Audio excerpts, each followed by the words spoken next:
Welcome back to Nerf Science. I am Captain Xavier, and as T238 recently sent me a whole new set of their line of Nerf grenades, I figured the time had finally come to do the follow-up for my previous review of these that I did several years ago. For those of you who haven't seen that or aren't familiar with these, I'll go over them briefly. We have their Mark III, which is an impact grenade. So you pull the pin, and then when this weight at the top gets jostled free by this thing being thrown and hitting the ground, it releases the catch and these panels fly open, and then there's little spring-loaded catapults that fling the payload out.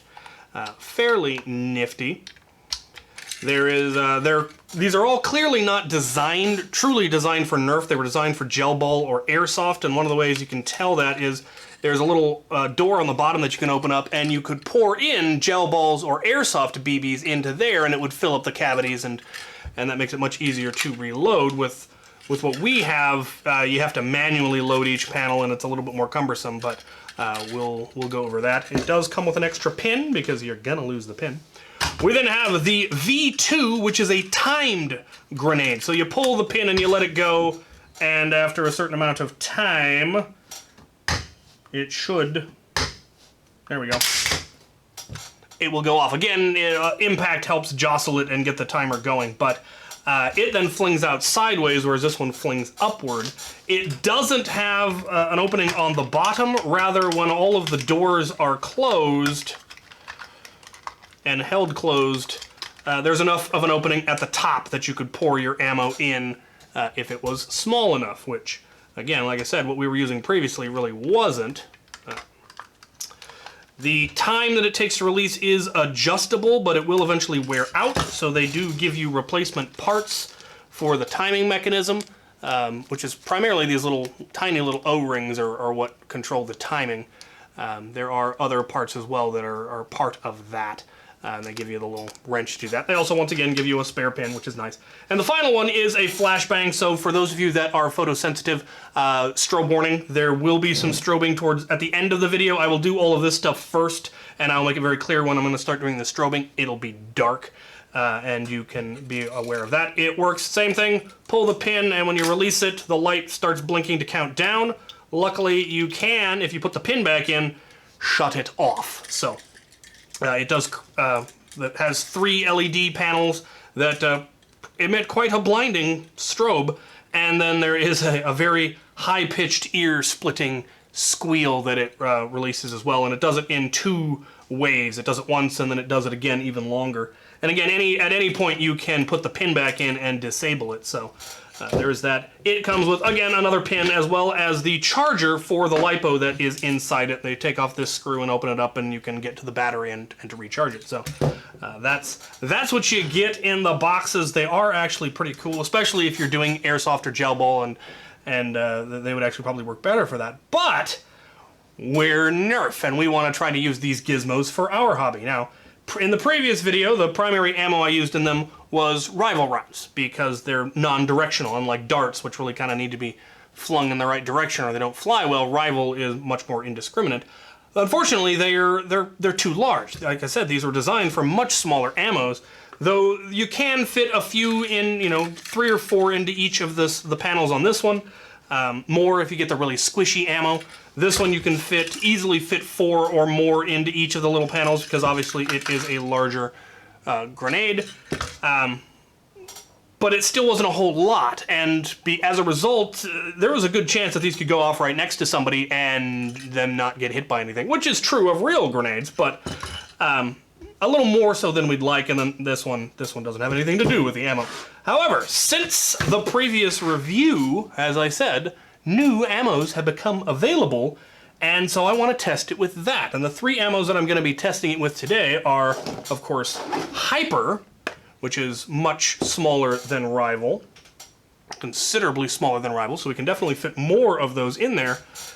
Gotcha rounds, which are even smaller than Hyper, so we can fit even more of those in there. And finally, disposable earplugs. And this was an idea that somebody gave me on the previous video, and I actually ordered earplugs and was planning to do the follow-up video, and then never got around to it, and then forgot about it, and then now misplaced those earplugs, so I bought these new yesterday. But they're also quite small and extremely compressible. So we will see how they work. Do they fly well at all? Do they end up all kind of bunched into a glob and don't work? We gonna test it out, and it should be fun. So, to the arena. Right, we're here at the arena. I've created an 8-foot by 8-foot cube using the walls. We are filming through the outer net wall. That's what these lines are for. I've got 2 cameras set up. We're gonna try it a bunch of times. We're gonna start with the original ammo, rival ammo, see how that works. Then we will go to hyper ammo. Then we'll go to the gotcha rounds, and finally we will go with the earplugs and see what we see. I have absolutely no idea how well this is going to work. Hopefully we'll be able to see some spread. Some rounds will probably end up flying up over the top and have to hunt them down, but we'll see. We'll see if we can get any decent, useful footage.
Fire in the hole!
Right, I'm off to review the footage because throwing grenades over the walls, I couldn't see what was going on, so I'll do some commentary and then we'll talk about it. Right, so, what are my thoughts? Well, my first thoughts are that grenades are inconsistent and therefore unpredictable, which is true for real grenades. Kind of how they land has a very major impact on the dispersal pattern. So this one, it kind of fires towards whatever the top of the grenade is pointing. So if it ends up hitting head, top down, then it's just going to shoot straight into the dirt. If it lands this way, then you're going to get a decent spread. If it's kind of at an angle, it'll fire in the direction that it's pointed, which is neat if you can get it to actually land the way you want. This one fires out in a ring from the base, so whatever's in front of what this is pointing at is probably the safest, but it means that if you roll it in towards your opponent, then it's going to fire. But it also means some of those are probably going to come back at you. So, they're use at your own risk. Speaking of that, obviously all of my safety concerns about them for use in general play still stands. They're hard plastic. You wouldn't want to be throwing them full force at people who aren't armored. Now, if you're playing in a game where everyone's wearing helmets and face masks and plate carriers, you could be a little bit more aggressive with them. But otherwise, you're pretty much going to want to toss them underhand around cover and stuff. You're not going to want to throw it over, or it's going to come down on someone's head. And if enough people were okay with it, with the risks, I mean, there are ways that you could use them. But be aware of that if you're thinking of using them in your game. Make sure everyone is aware of the risks and are okay with them and stuff like that. But as to the 3 ammo types, I was kind of surprised in that, in my opinion, Hyper performed the best.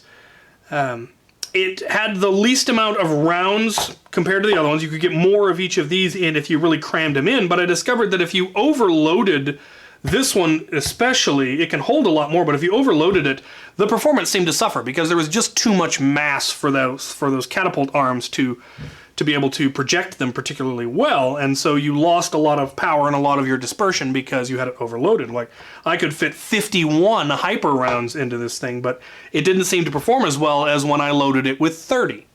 That was just my observation.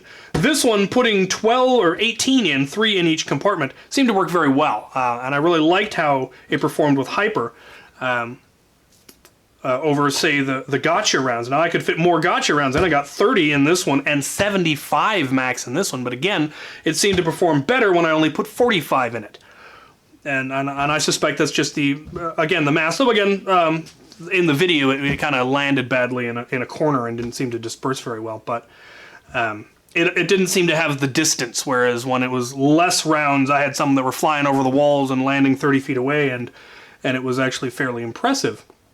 The downside, and same thing with the earplugs, I could fit more in there if I squished them down, but when I squished them, they didn't seem to perform as well, and they're also very light, but putting a lot of them in seems to make a difference, and when they're all kind of bunched together, they kind of act as a single unit, which, you know, it has more mass. It doesn't have more mass than the individual ones, but it moves as a single unit, kind of. The big advantage that I think Hyper had, oddly enough, despite all of that, was the mass, because they're more rigid, they're more solid, they're heavier, and so they actually fly a little bit better. They have the mass to actually carry on and go a little bit farther, and you can also feel the impact. You can hear it in the video when they hit the walls. You can hear the Hyper rounds hitting the walls. You really didn't hear the gotcha rounds or the earplug rounds hitting nearly as much, or it certainly wasn't as loud. And my concern there is that since they're so light, they don't have enough velocity coming out of this, they don't have enough energy for a player to feel them. They're going to bounce off their gear, and they're not even going to notice that they've been hit. Now, if it went off right in front of them and it sprayed straight into them, they would know, but if they tried to dive for cover, it would be really easy to not be able to tell whether you'd been hit or not. Whereas with the Hyper rounds, they've got a little bit more mass, they're a little bit larger, and I think it'd be easier to tell that someone's been hit. Also, like I said, I liked the dispersal patterns and how they flew and all of that. I really actually preferred Hyper over the other ones. That was just my personal opinions on it. By all means, do your own testing and let me know what you guys find out. I'm very tempted in my next war to give it a try, or at least in one round maybe, or maybe do a special crew event where we try out some weird stuff on the range and try grenades, because I've got a fair number. I think I've got 3 of this one and a couple more of this one that I've acquired from other people over the years. And so it would be something that we could actually meaningfully test and see how it works. Obviously, I would make sure everyone was wearing, you know, a face mask and helmet and at least a plate carrier, so that worst case scenario, if you take a grenade to the head, it's not going to, you know, do any serious damage, hopefully. And that could be a lot of fun. So that's kind of my thoughts. Definitely interesting ammo types. I definitely want more blasters that use this. I have plans. I've got stuff ordered. These were just an interesting thing. A group said that they use them for like throwable shotgun rounds, or I mean, you can load it into all kinds of stuff. They're about the right size to fit into, say, the shell for one of these, and I have no idea what that would do. One moment. Strange things have been discovered that I will demonstrate in a separate video in the future. Stay tuned for more science. Anyway, that's my thoughts on the grenades with the new ammo types. Again, let me know what you guys find if you decide to give them a test. And now we're gonna play with the flashbang, or at least we're going to when it gets dark. But I mean, you don't have to wait for that because editing is magic. Back to the range. It's dark. There's frogs. See what this thing does. Strobe warning.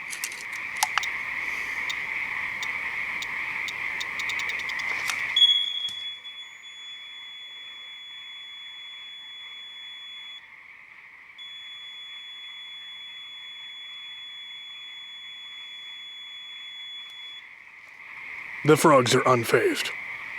Let's go again.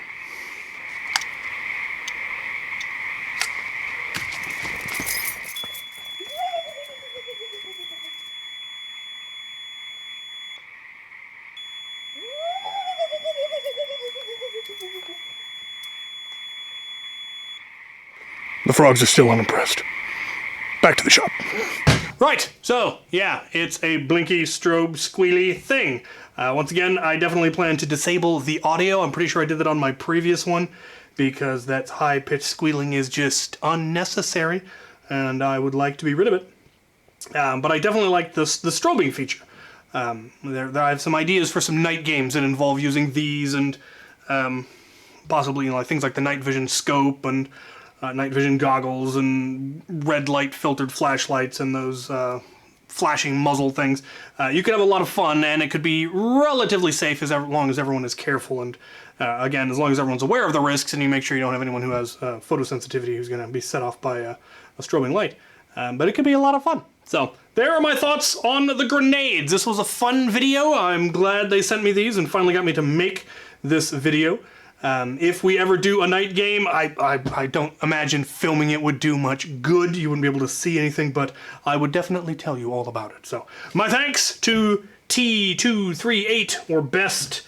I'm not sure if that's what it's actually meant to say, but thanks for the stuff. Feel free to send more, and thank you guys for watching.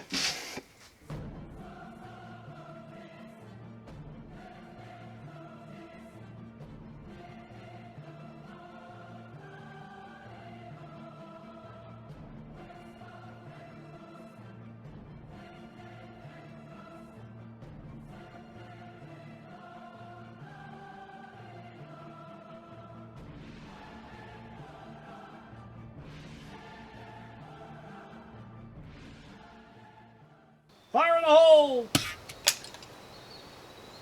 Or not.